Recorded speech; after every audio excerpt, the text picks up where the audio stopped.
ये हमारे दर्शक कंफ्यूज ना करे कि बलूचिस्तान जो है सिर्फ वो पाकिस्तान में ही पड़ता है। अच्छा। वो अफगानिस्तान में भी पड़ता है, वो ईरान में भी पड़ता है, और जो उसका दक्षिण भाग है वो अरब सागर से डायरेक्ट उनका कोस्टल एरिया लगता है। मुंगेरी लाल के हसीन सपने देखकर पाकिस्तान ने भी सोचा कि आने वाले दिनों में हम भी एशिया की आर्थिक सुपर पावर बनेंगे। अच्छा।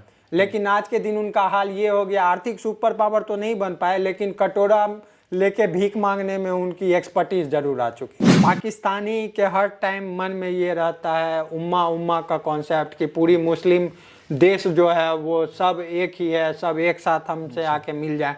लेकिन ऐसा सही नहीं है। सऊदी अरबिया वाले इनके मुंह पे आए दिन जूते मारते रहते हैं। देखा है। पाकिस्तान की पुरानी आदत है कि आप जैसे ही अपना पीठ को घुमाएंगे आपके पीठ पे खंजर घोंप देंगे। देखिए, ये पाकिस्तान का पुराना आदत रहा है कि वो सब चीज़ में अपने आप को नंबर 1 घोषित करते हैं। हमारी नंबर 1 टीम है, नंबर 1 आर्मी है, नंबर 1। अच्छा, ये नंबर 1 आप मतलब क्या मतलब? जी हाँ, नंबर 1 को वो लोग लाहौरी भाषा, लाहौरी चूरन बेचते हैं, नंबर 1 नंबर 1। पूरी पाकिस्तानी कन्वर्टेड मुस्लिम है। अच्छा। इनकी आइडियोलॉजी भी फेक है, इनकी एग्जिस्टेंस भी फेक है, इनके अपना तो कुछ है नहीं। पूरी पाकिस्तानी कन्वर्टेड मुस्लिम है। अच्छा। इनकी आइडियोलॉजी भी फेक है, इनकी एग्जिस्टेंस भी फेक है, इनके अपना तो कुछ है नहीं। आम पब्लिक को नहीं, लेकिन जो पाकिस्तानी आर्मी, जो मोटे मोटे तोंद वाले पंजाबी आर्मी जनरल हैं, लाहौरी हैं, जो लाहौरी चूरन बेचते हैं नंबर 1 का, इनको भेड़ बकरी के तरह रोड पर कुत्तों के तरह घसीट कर मारा जाए। तो मेरा मानना है कि खुल के फंडिंग करनी चाहिए, खुल के सपोर्ट करना चाहिए। और जिस तरह से बलूचिस्तानी लिबरेशन आर्मी है या फिर तालिबान है या पाकिस्तानी टेररिस्ट ग्रुप इतने सारे अंदर में ही हैं जी, वो खुलकर इनको ठोकते रहें तो जो हमारा ड्रीम है कश्मीर को, पाकिस्तान ऑक्यूपाइड कश्मीर को भारत में मिलाकर एक अखंड भारत का जो हम लोग सपना लेकर चल रहे हैं वो पूरा हो सके। नमस्कार, आप सभी का स्वागत है आपके अपने चैनल द डेमोक्रेटिक न्यूज़ पर। आज आप देखना शुरू कर चुके हैं हमारे चैनल का पहला पॉडकास्ट का पहला एपिसोड, और हमारे इस पॉडकास्ट के शो में हमारे साथी शुभम मौजूद रहेंगे। शुभम, आपका बहुत बहुत स्वागत है। और आज का हमारा जो विषय है, जो हमारा टॉपिक है, वो बलूचिस्तान का है। पाकिस्तान में जो बलूचिस्तान है उससे पिछले कुछ दिनों से जो खबर आ रही है कि पाकिस्तान के ट्रेन को हाईजैक कर लिया गया, फिर पाकिस्तानी आर्मी कॉन्वॉय को उड़ा दिया गया। लेकिन इन सब के बाद जो पाकिस्तान का जो कहना है, जो दावा कर रही है कि इन सब जो हमले जो भी हो रहे हैं, इन सब के पीछे हिंदुस्तान का हाथ है, ये मतलब सीधा सीधा हिंदुस्तान की तरफ उंगली दिखा रहे हैं। तो क्या लगता है कि इसमें कितनी सच्चाई है पाकिस्तान का जो ये दावा है? देखिए, ये पाकिस्तान का पुराना आदत रहा है कि उनके देश में कुछ भी होता है तो वो सीधे भारत की ओर उसकी जिम्मेदारी दे देते हैं। भले वो 1971 में बांग्लादेश अलग हुआ हो या अभी के टाइम पे जो उनकी आर्थिक स्थिति है जी, आए दिन तो अब तो ये सोशल मीडिया पे ट्रेंड चलने लगा है कि पाकिस्तान में आटा की कमी हुई है तो पाकिस्तानी सरकार उसके लिए मोदी सरकार को जिम्मेदार ठहरा देती है। जी। उनके यहाँ चीनी खत्म हो रहा है तो उसके लिए जिम्मेदार अमित शाह हैं यहाँ के। अच्छा जी।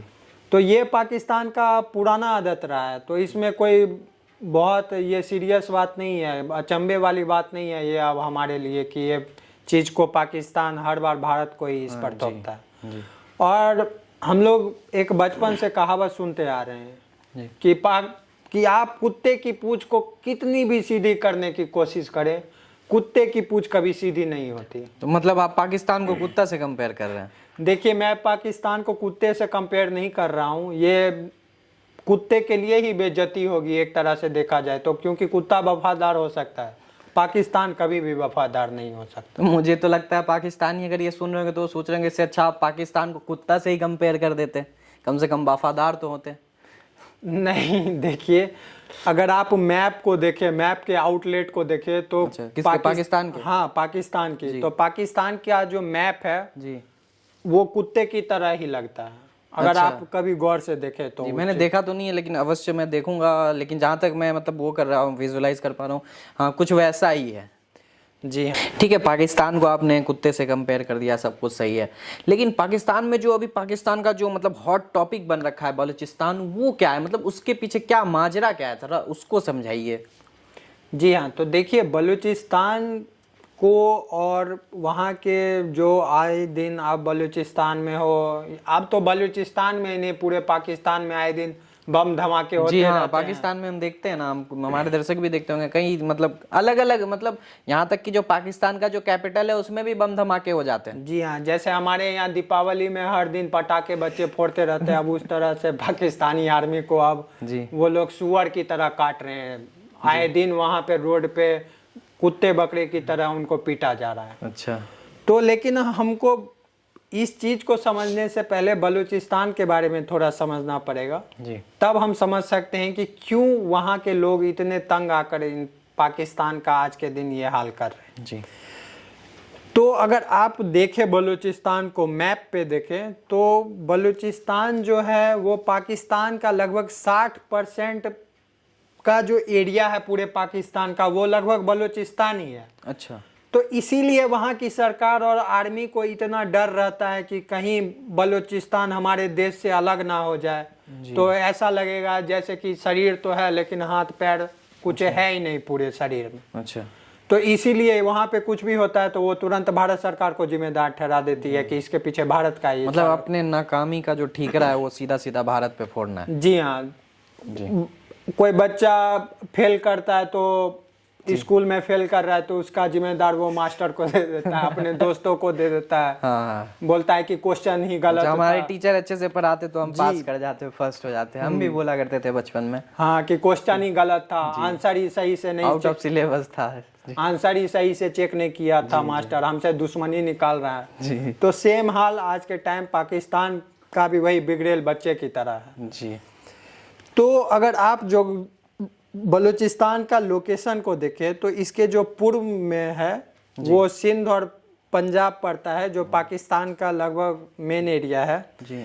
इसके आप उत्तर में देखें तो खैबर पख्तूनवा है, अफगानिस्तान है, अफगानिस्तान में पड़ता है, और इसके पश्चिम में ईरान पड़ता है। तो ये हमारे दर्शक कंफ्यूज ना करें कि बलूचिस्तान जो है सिर्फ वो पाकिस्तान में ही पड़ता है। अच्छा। वो अफगानिस्तान में भी पड़ता है, वो ईरान में भी पड़ता है, और जो उसका दक्षिण भाग है वो अरब सागर से डायरेक्ट उनका कोस्टल एरिया लगता है, जहाँ पे वो लोग अभी ग्वादर पोर्ट बना रहे हैं, जहाँ पे सीपेक चाइना के हेल्प से वो बना रहे हैं। चाइना का जो इनिशिएटिव है। हाँ, तो ये इनकी ज्योग्राफिकल लोकेशन है। और मुंगेरी लाल के हसीन सपने देखकर पाकिस्तान ने भी सोचा कि आने वाले दिनों में हम भी एशिया की आर्थिक सुपर पावर बनेंगे। अच्छा। लेकिन आज के दिन उनका हाल ये हो गया, आर्थिक सुपर पावर तो नहीं बन पाए लेकिन कटोरा लेके भीख मांगने में उनकी एक्सपर्टीज जरूर आ चुकी है। अच्छा, मतलब बलूचिस्तान अगर पाकिस्तान के हाथ से निकल जाता है तो मतलब पाकिस्तान, मतलब जो कहते हैं अभी लोग कि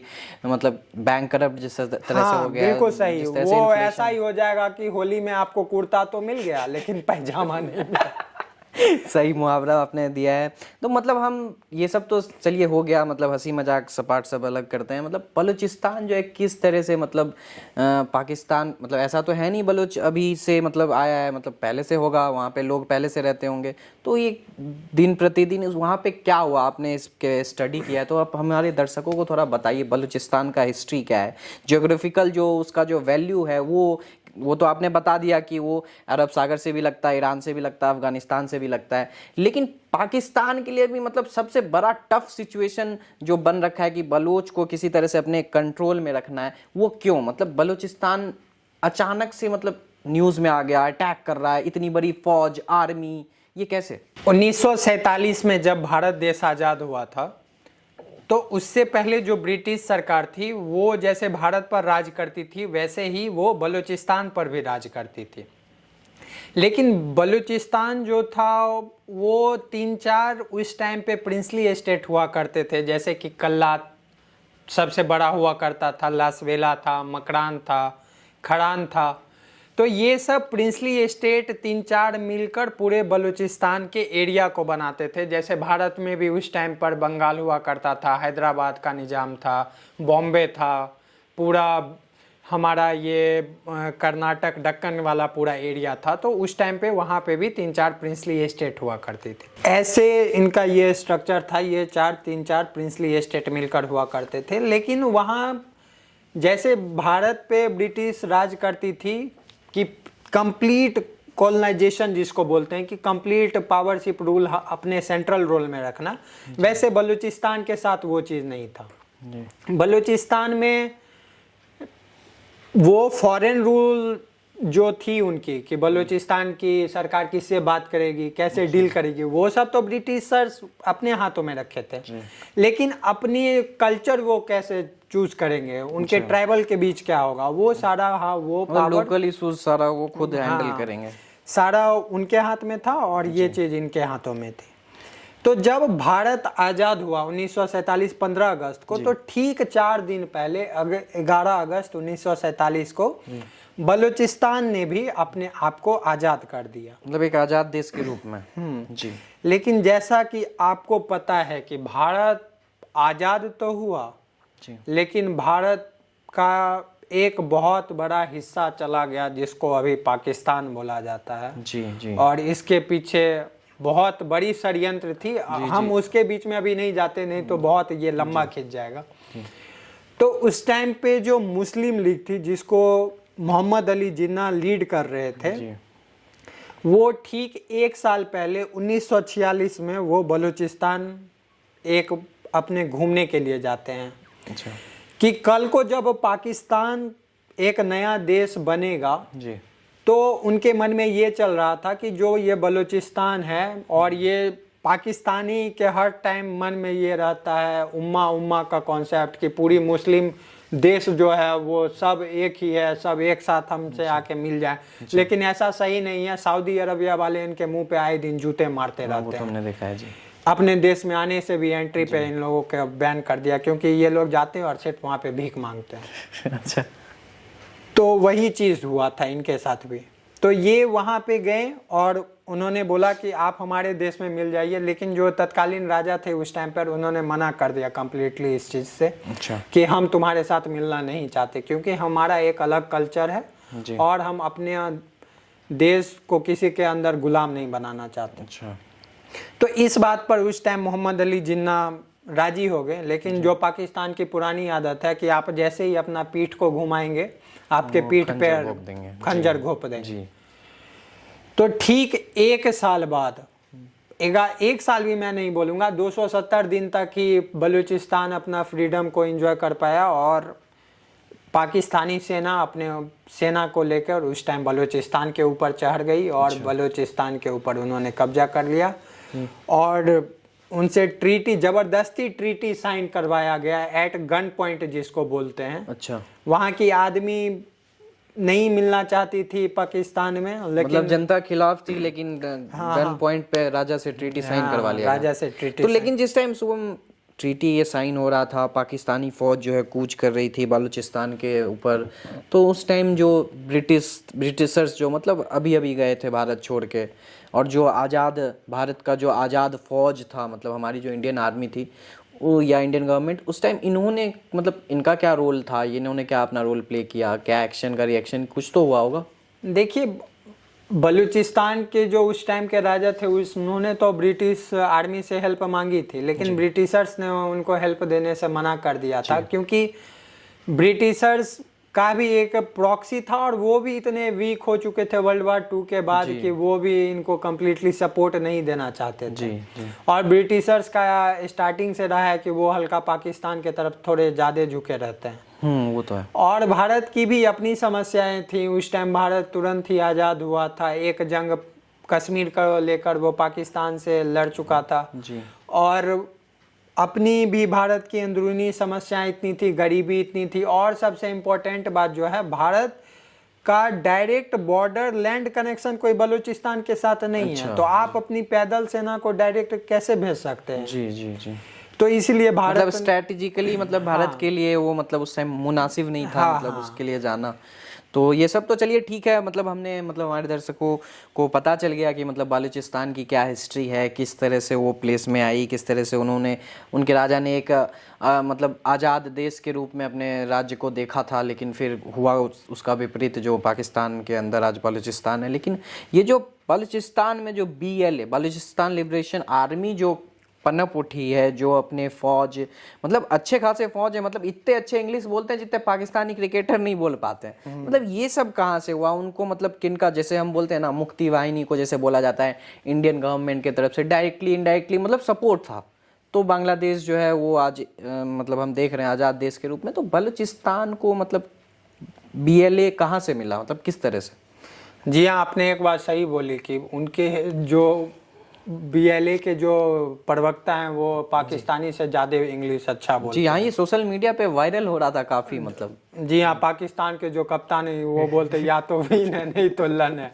वो हमारे पूरे एक सोशल मीडिया वो ट्रेंड बन चुका है अभी के टाइम। जी लेकिन अपार्ट फ्रॉम दैट हम अगर इसके बारे में बात करें तो देखिए, बीएलए को समझने से पहले इनकी थोड़ी हिस्ट्री को हम जान ले तो वो अच्छा रहेगा। जी देखिए, जब पहली बार उन्होंने पाकिस्तानी आर्मी ने इन पर अटैक करके इनके ऊपर कब्जा कर लिया, तो उस टाइम जो प्रिंस थे बलोच के, जी वहाँ के आदमी तो रेडी नहीं थे क्योंकि गन पॉइंट पर इनसे साइन करवाया था जी एनेक्सेशन ट्रीटी को। जी तो उस टाइम पर जो वहाँ के प्रिंस थे, अबुल करीम उनका नाम था, उन्होंने पहली बार इंसर्जेंसी ग्रुप को लीड किया। मतलब पहली बार जो बोलते हैं ना आप, बीज डालना किसी चीज की, अच्छा, मतलब पहली बार वहीं से वो चीज पनपा। जी तो उन्होंने लगभग 200-300 लोगों को इकट्ठा कर कर एक इंसर्जेंट ग्रुप बनाया और पाकिस्तान। लेकिन आप 300 आदमी का ग्रुप को लेकर कितना दिन तक लड़ सकते हैं? जी तो फिर पाकिस्तानी सेना उस पर चढ़ गई और फिर उनको लगभग दबा ही दिया एक। मतलब वो मतलब पनपते ही दबा दिया गया, हाँ, क्योंकि पाकिस्तान आज़ाद हुआ था, उसके पास उस समय के हिसाब से कुछ आधुनिक हथियार थे, उनके पास ज़्यादा फौज होंगे, तो हाँ जी, ये हम कह सकते हैं कि उनको दबा दिया गया। लेकिन दबाने के बाद आज 70-75 साल के बाद इस तरह से बीएलए का पनपना, और अचानक से, मतलब हम मिडिल ईस्ट कि अगर हम उसमें बात करेंगे ना, मिडिल ईस्ट पॉलिटिक्स की, तो वो काफ़ी लंबी डिबेट हो जाएगी। तो हम सीधा सीधा आपको से ये पूछना चाहेंगे, ये अचानक से जो 70-75 साल के बाद जो ये बीएलए पनपी है, इसके पीछे क्या राज है? देखिए, 1970 के टाइम पे जो वहाँ के उस टाइम पर जनरल याहिया खान होते थे, वहाँ के जो पाकिस्तानी हाँ पाकिस्तानी आर्मी के जो हेड थे, उन्होंने बलूचिस्तान को एक प्रोविजनल स्टेटस दे दिया था और वहाँ पर इलेक्शन भी हेल्ड करवाया। जी और वहाँ की जो तत्कालीन नेशनल आवामी पार्टी थी और बलोच नेशनली पार्टी, उन्होंने इलेक्शन जीतकर एक सरकार बनाया। जी लेकिन लगभग एक साल बाद ही जो वहाँ के तत्कालीन पाकिस्तानी प्राइम मिनिस्टर थे जुल्फकार अली भुट्टो, जिनको बाद में पाकिस्तानी आर्मी ने ही बाद में फांसी भी दे दिया उनको, उन्होंने उस सरकार को डिसमिस कर दिया। अच्छा, मतलब मान्यता ही नहीं दिया, मतलब रद्द कर दिया गया। हाँ, डिसमिस इस चीज को कर दिया कि ये जो सरकार है ये पाकिस्तान के नेशनल इंटरेस्ट में नहीं है, नेशनल सिक्योरिटी में ये बाधा डाल सकती है, और उनको झूठा मूठा फंसा भी दिया। अच्छा, उन्होंने बोला कि जो इराक के एम्बेसी जो है इस्लामाबाद में, बलूचिस्तान के बहुत लोगों ने आकर गन को बहुत जमा करके रखा है और ये कल को पाकिस्तान के सरकार के खिलाफ ही यूज करेगी। अच्छा जी। तो ये लोग झूठ भी किस लेवल का बोलते हैं ये समझ पाना बहुत मुश्किल होता है। अगर कोई नॉर्मल आदमी आपके एम्बेसी में आकर इतना सारा गन रख रहा है तो आपका सिक्योरिटी फिर कैसा हो? पाकिस्तान की जो सरकार है या जो आर्मी है, मतलब उसके जो मतलब प्रवक्ता हैं, जो स्पोक्स पर्सन है, वो कितना सच और कितना झूठ बोलते हैं, अभी अभी मतलब सारे जनता के सामने जो है मतलब आ चुका है। क्योंकि अभी हमने कुछ दिन पहले देखा था जिस तरह से ट्रेन के जो हॉस्टेजेस थे, जिसको हाईजेक कर रखा था बीएलए के ट्रूप्स ने, उनको पाकिस्तानी आर्मी की तरफ से कहा जा रहा है या पाकिस्तान सरकार की तरफ से कि हमने उसको अपने सेना भेजकर छुड़वाया है। लेकिन कुछ ही मिनट या घंटों के बाद एक फुटेज रिलीज होता है जिसमें हम देखते हैं कि ह्यूमैनिटी के तौर पे बीएलए जो है वो महिलाएं, बुजुर्ग और बच्चों को छोड़ रहे हैं, क्योंकि उनका कहना है कि हमारी लड़ाई आपसे नहीं, हमारी लड़ाई पाकिस्तानी सरकार से, पाकिस्तानी हुकूमत से। तो ये सब तो बात हम देख रहे हैं, लेकिन इसके बावजूद बीएलए मतलब बीएलए और पाकिस्तानी आर्मी में क्या डिफरेंस है? क्योंकि हम पाकिस्तानी आर्मी की तरफ से इस तरह का गुड गेस्चर्स कभी नहीं देखे कि मतलब ह्यूमैनिटी की बातें करना, मतलब अपने दुश्मन को छोड़ देना। तो इसमें क्या डिफरेंस है, आपको क्या लगता है, या क्या सिमिलैरिटीज़ है, या बीएलए कहाँ तक अपने मुकाम को हासिल कर पाएगी जिस तरह से अभी वो कह रही है? और जो अटैक्स बढ़ रहे हैं, क्या इन फ्यूचर और भी अटैक्स आएंगे? मतलब क्या होगा, बलोच का क्या फ्यूचर देख रहे हैं आप? देखिए, ये पाकिस्तान का पुराना आदत रहा है कि वो सब चीज़ में अपने आप को नंबर 1 घोषित करते हैं। हमारी नंबर 1 टीम है, नंबर 1 आर्मी है, नंबर 1। अच्छा, ये नंबर 1 आप मतलब क्या मतलब? जी हाँ, नंबर 1 को वो लोग लाहौरी भाषा, लाहौरी चूरन बेचते हैं, नंबर 1 बोल के। तो इनकी मतलब ये पाकिस्तानी इंग्लिश है क्या? हाँ बोल सकते हैं, या तो विन है नहीं तो लड़ने वाला ही कॉन्सेप्ट है यहाँ पर। जी। तो ये नंबर 1 कॉन्सेप्ट इनका चलते रहता है, कुछ भी होता है बस हम नंबर 1 बन जाते हैं। तो वही हाल इनकी आर्मी का भी है। लगभग जो भारत के साथ इन्होंने 4 युद्ध लड़े हैं, चारों बार भारत ने मुंह पर जो इनके जूते मारे हैं जी। एक बार पूरे देश को लगभग 2 टुकड़ों में कर बांट दिया जी। फिर भी वो बोलते हैं ना कि रस्सी तो जल गई लेकिन उसकी अकड़ नहीं गई। वही हाल पाकिस्तान का भी आज है जी। और रही बात झूठ बोलने में, तो झूठ बोलने में तो इन्होंने दुनिया में PhD हासिल कर रखा है। जी। आप इनसे झूठ बोलने में जीत ही नहीं सकते। और उसका हमने एक सबूत देख चुका है, वो BLA जो ट्रेन अभी हाईजैक हुआ था जी। कि BLA ने वो लिटरली अपने ट्विटर हैंडल पर जारी कर दिया था लगभग 4-5 घंटा पहले ही कि हम जो हैं बूढ़ी औरत, बूढ़े जो हैं और बच्चे को हम लोग नहीं कुछ करना चाहते हैं क्योंकि ये हमारे जो है कुरान शरीफ के खिलाफ में। आप अगर एक सच्चे मुसलमान को देखेंगे तो वो एक परफेक्ट कुरान में जो है उसके मुताबिक चलते हैं, लेकिन ये लोग धर्म बदल कर मुसलमान बने हैं। तो इनको कन्वर्टेड मुस्लिम है ना? हाँ, कन्वर्टेड मुस्लिम है, पूरी पाकिस्तानी कन्वर्टेड मुस्लिम है। अच्छा। इनकी आइडियोलॉजी भी फेक है, इनकी एग्जिस्टेंस भी फेक है, इनके अपना तो कुछ है नहीं। लेकिन ये तो दावा करते हैं ना कि हम विश्व में मतलब सबसे नंबर 1 मुसलमान के हितैषी हैं, मुसलमान देश है, इस्लाम के नाम पे देश बनाया इन्होंने। हाँ, नंबर 1 है, इसलिए इनको पूरी मुस्लिम नंबर 1 जी हाँ, नंबर 1 ही बोलिए।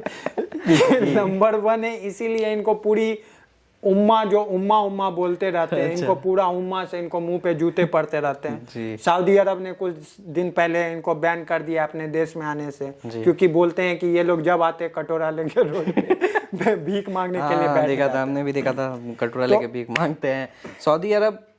तो क्या सऊदी अरब जो है वो नंबर 1 मुसलमान कह सकते हैं और पाकिस्तान को नंबर 1 मुसलमान कह सकते हैं आपके भाषा में? ये ना नंबर 1 है या ना नंबर 1 है।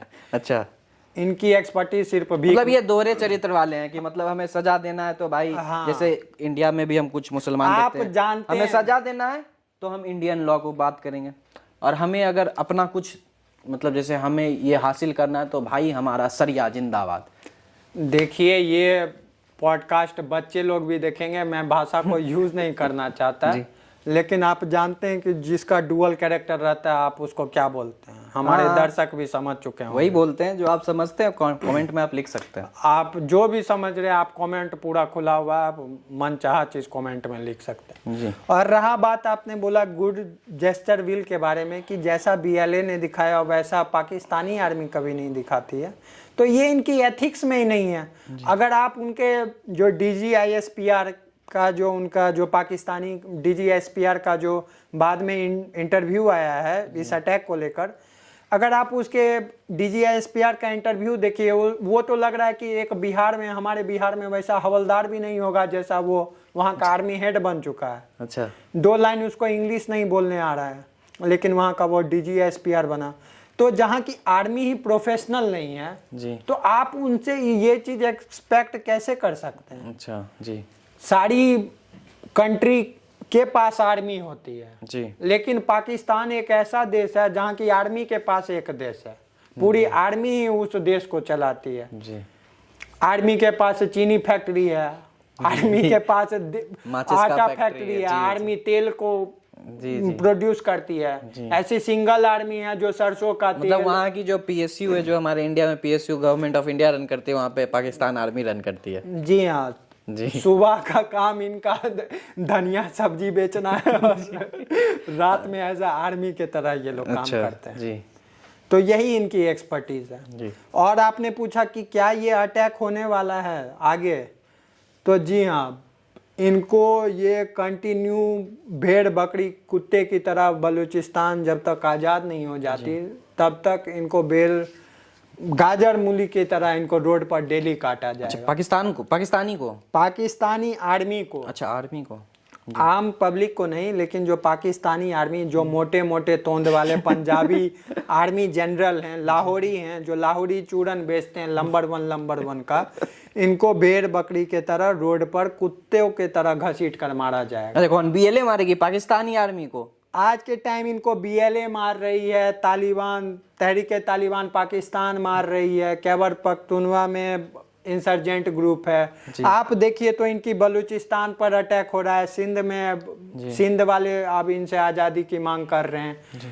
अगर आप पाकिस्तान को देखें तो मेजर तो इनके 4 प्रोविंसेस हैं, पंजाब है, बलूचिस्तान है, सिंध है जी, यही सब इनके मेजर प्रोविंस हैं जी। और उसमें भी आप बलूचिस्तान में भी इनको आए दिन इनको कुत्तों की तरह मारा जाता है, इनके आर्मी को। सिंध में भी मारा जाता है। अफगानिस्तान में जब अमेरिका यहाँ से गई थी, तालिबान कर कर पाकिस्तानी खुश हो रहे थे। अब तालिबान वाले भी इनको मारते हैं। इधर से इनको भारत वाले डेली शाम को 4 जूते मारते हैं। तो इनका हाल वही हो गया है, फटे डोल की तरह। हाँ, फटे डोल की तरह बज रहे हैं चारों तरफ। होली में जो हमारे फटे ढोल जो होते हैं उनके तरह ही हो रहा है कि जो भी आ रहा है इनके मुंह पर एक तमाचा मार के। ठीक है शुभम, ये सब तो ठीक है। बाकी बीएलए जो मतलब बलूचिस्तान का जो बीएलए है, अगर हम पीछे जाएं 1960 के ईस्वी में, 65-70 से पहले, मतलब बांग्लादेश बनने से पहले, तो वहाँ मुक्ति वाहिनी, तो आप बीएलए वर्सेस मुक्ति वाहिनी, मतलब वर्सेस नहीं, माफ़ कीजिएगा, मतलब इन दोनों में कंपेयर अगर आपको करना हो तो क्या सिमिलैरिटीज़ है, क्या डिफरेंस है? वो किस चीज़ के लिए लड़ रहे थे, ये किस चीज़ के लिए लड़ रहे थे? दोनों सही हैं आपके हिसाब से, या फिर कौन सही था कौन गलत था, क्या लग रहा आपको? देखिए, दोनों में से कोई भी गलत नहीं है। बांग्लादेश का भी वही हाल था जो आज के टाइम पे बलूचिस्तान का है। अच्छा, उनको राइट्स नहीं देना, बांग्लादेश को कुछ पैसा नहीं देना, सारा पैसा खुद ये 2-3 पंजाब, इस्लामाबाद, लाहौर, ये पंजाबी प्रोविंस में रखना। वही हाल आज ये लोग बलूचिस्तान से कर रहे हैं। सारे मिनरल्स, सारे नेचुरल रिसोर्सेस सारे बलूचिस्तान के रहते हैं। गैस सारा कुछ बलूचिस्तान का है। अच्छा। गैस ये लोग बलूचिस्तान से उठाते हैं, यूज करते हैं इस्लामाबाद वाले। अच्छा। लेकिन बलूचिस्तान के आदमी आज भी 2024 में भी पत्ते चुनकर वहाँ पर वो खाना बना रहे हैं। अच्छा, मतलब उनके रिसोर्स लिए जा रहे हैं बलूचिस्तान के लोगों को शोषण किया जा रहा है उनके ऊपर। उनको कुछ भी रिसोर्स का कोई फायदा, कोई मतलब यूटिलाइजेशन उनके लिए नहीं। हाँ, और कोई आदमी इनके अगेंस्ट, आर्मी के अगेंस्ट कुछ बोल देता है तो उनके घर के माँ बाप बेटे को उठा लेते हैं, बाप को उठा लेते हैं। अच्छा। और अगर उनकी क्रूरता देखिएगा तो जिनको ये उठा कर जाते हैं ये भी नहीं बताते हैं कि आज वो जिंदा है कि वो मर गया है। अच्छा। उनकी माँ बाप आज 10 साल से उनकी राह देख रहे हैं कि हमारा बेटा जिंदा है कि मर गया। कितने बार आर्मी जनरल को ये जाकर पूछते कि अगर आप, अच्छा है ठीक है, मार भी दिए तो आप वो तो बता दीजिए कि मेरा बेटा का कब्र कहाँ है। अच्छा। कि हम जनाजा वहां पर जाके, मतलब मरने के बाद भी तो मतलब कम से कम जाके, हाँ, नमाजे जनाजा पढ़ सके, लेकिन उसके लिए भी वो लोग तैयार नहीं है। तो इनकी क्रूरता यहाँ तक पहुँच चुकी है। लड़कियों का आए दिन रेप करना, जैसे बांग्लादेश में लगभग 1.5 लाख से 2 लाख औरतों का इन्होंने रेप किया था इनकी आर्मी ने। जी जी जी। और ये चीज पूरी दुनिया को पता है जी। तो ये बात देखिए, पूरी दुनिया समझ रही है कि पाकिस्तानी आर्मी बलूचिस्तान में आज क्या कर रही है, और इसीलिए इनके सपोर्ट में कोई भी खड़ी नहीं होती है। तो ये आए दिन जो कुछ भी होता है ये भारत पर इल्जाम लगा देते हैं। तो ये भारत पे इल्जाम तो लगाते, तो आपको क्या लगता है, भारत का क्या सही में भारत चाहता है कि पाकिस्तान अनस्टेबल रहे, पाकिस्तान में इस तरह से गतिविधियां, पाकिस्तान 2 टुकड़े में टूट जाए? क्या भारत का, आपको लगता है भारत का इसके पीछे हाथ है, डायरेक्टली और इनडायरेक्टली? क्यों नहीं चाहेगा? इन्होंने भारत के साथ जो किया है पिछले, एक Bharat as a democracy country, Buddha की धरती माना जाता है इसे, हर समय शांति से रहने वाला देश। पाकिस्तान की आर्मी ने वहां, लेकिन एक मिनट, भारत तो युद्ध में विश्वास नहीं करता है ना। अभी के जो मौजूदा प्रधानमंत्री वो भी कहते हैं कि कोई भी जो बातें होती है वो समझौता होता है, वो शांति तरीके से, मतलब युद्ध के मैदान में उसे नहीं किया जा सकता। तो क्या लगता है आपको, भारत का जो इधर स्टैंड है कि हम युद्ध पे विश्वास नहीं करते हैं, बातचीत पे विश्वास करते हैं, और इधर इस तरह से पाकिस्तान का कहना कि भारत ही सब कुछ करवा रहा है, तो इसमें आपको क्या लगता है, क्या भारत इनडायरेक्टली या बैकडोर चैनल कुछ चल रहा है क्या? देखिए, एक बात तो है, जब से मोदी सरकार आई है अब तब से टेबल पूरा टर्न हो चुका है। हाँ वो तो है अब इंडियन डिफेंस फोर्सेस भी चाणक्य नीति पर काम करती है जी। कि अगर आप किसी के साथ सीधे सीधे लड़ाई में नहीं जाएं तो आप उसको अंदरूनी ही इतना तोड़ मरोड़ कर बर्बाद कर दे कि उसका स्ट्रक्चर खुद ब खुद ही ढह जाए। अच्छा।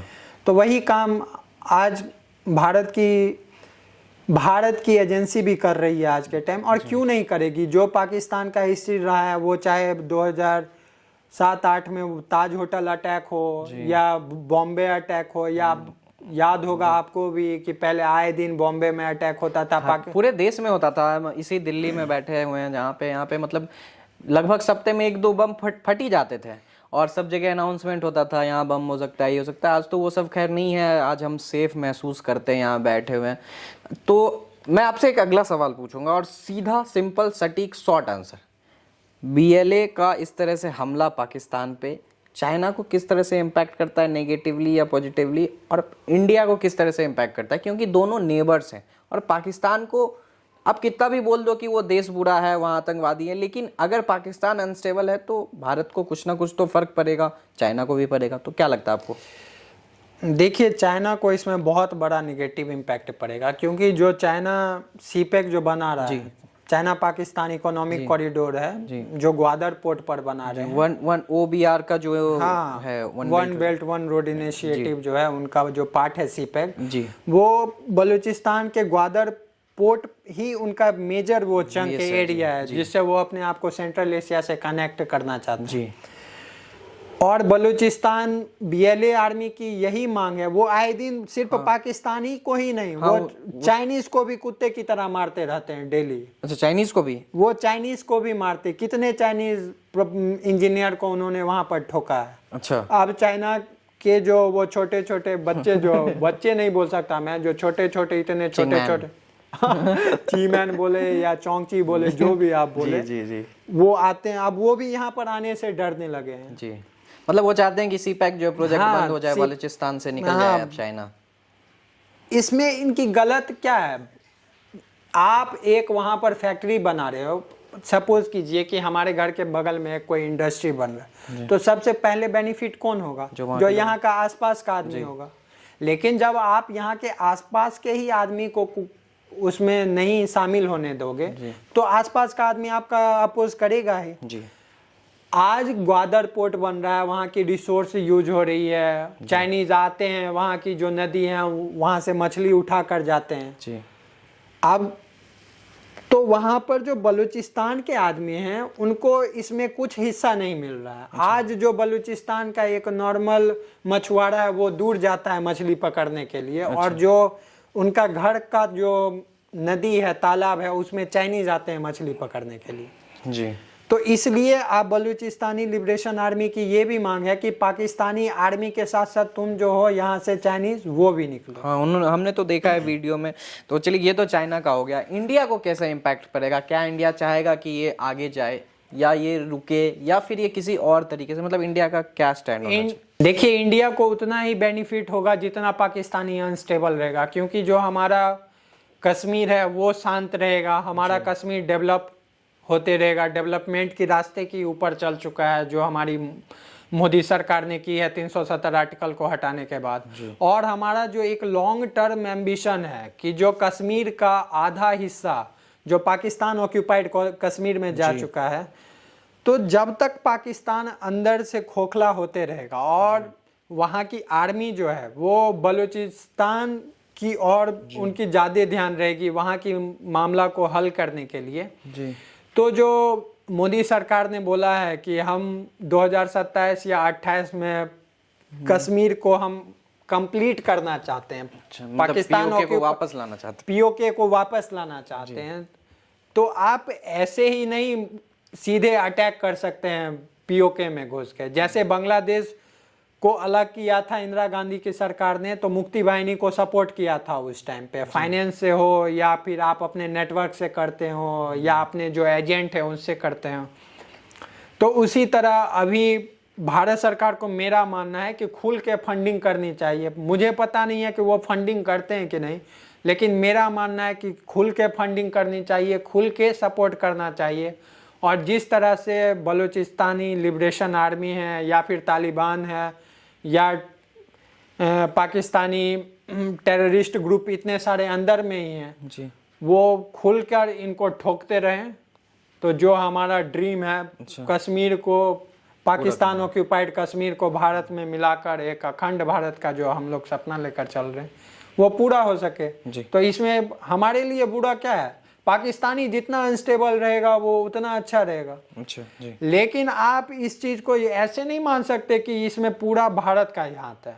भारत ने बस थोड़ा सा हाथ दिया है, लेकिन ये जो कर्म है वो पाकिस्तानी आर्मी और उनके सरकार का खुद का किया हुआ है जी, कि भारत आज के टाइम बलूचिस्तान के BLA को सपोर्ट करे या फिर ना करे, वो लोगों ने ठान लिया है कि आए दिन हम पाकिस्तानी आर्मी को कुत्ते की तरह घसीट कर इन लोगों को रोड पर मारेंगे जब तक हम लोग बलूचिस्तान को पाकिस्तान से अलग नहीं कर लेते। जी। तो हमने बात किया बलूचिस्तान के बारे में, बलूचिस्तान से रिलेटेड पाकिस्तान के बारे में, पाकिस्तानी आर्मी के बारे में, उसका इम्पैक्ट किस तरह से उनके नेबर्स चाइना और हमारे देश मतलब भारत हिंदुस्तान पे पड़ेगा। और हमने साथ ही कंपेयर किया 1970 में हुए मुक्ति वाहिनी के जो योगदान थे बांग्लादेश को आज़ाद करने में, उसका BLA के मतलब बलूचिस्तान लिबरेशन आर्मी के साथ मतलब हमने कंपेयर किया, सिमिलैरिटीज़ देखा। शुभम ने भी काफ़ी कुछ बताया, खास करके बलूचिस्तान की हिस्ट्री को जिस तरह से आपके सामने शुभम ने रखा है, मेरे हिसाब से वो बहुत ही महत्वपूर्ण है। क्योंकि अगर आप इस वीडियो को पूरा देखेंगे तो आपको इसके अलावा कहीं और जाने की ज़रूरत नहीं पड़ेगी कि आप बलूचिस्तान को समझ सकें, बलूचिस्तान की क्राइसिस को समझ सकें, और जो पाकिस्तान जिस चीज़ से आज जूझ रहा है उसके पीछे किसका हाथ है। क्या सही में भारत मतलब हिंदुस्तान जो है, जो मोदी सरकार है, जो भारत की जो केंद्र सरकार है, उसका कहीं हाथ है, या फिर पाकिस्तान अपने ही कर्मों का जो फल है वो भुगत रहा है। तो इन्हीं सब मुद्दे पे हम बात किए। तो ऐसे ही पॉडकास्ट के सीरीज जो है हम लगातार लाते रहेंगे, और हम आपसे अनुरोध करेंगे कि ये हमारा पहला पॉडकास्ट का पहला एपिसोड था, तो आपकी जो भी सजेशंस हो, हमने बहुत सारी गलतियां भी की होंगी, हमने कुछ टॉपिक्स एक्स्ट्रा कवर किया होगा, नहीं किया होगा, जो भी आपको लगता है जो हमें करना चाहिए, या फिर आप कुछ ऐसा टॉपिक्स चाहते हैं जो जियोपॉलिटिक्स हो या किसी भी चीज़ से रिलेटेड हो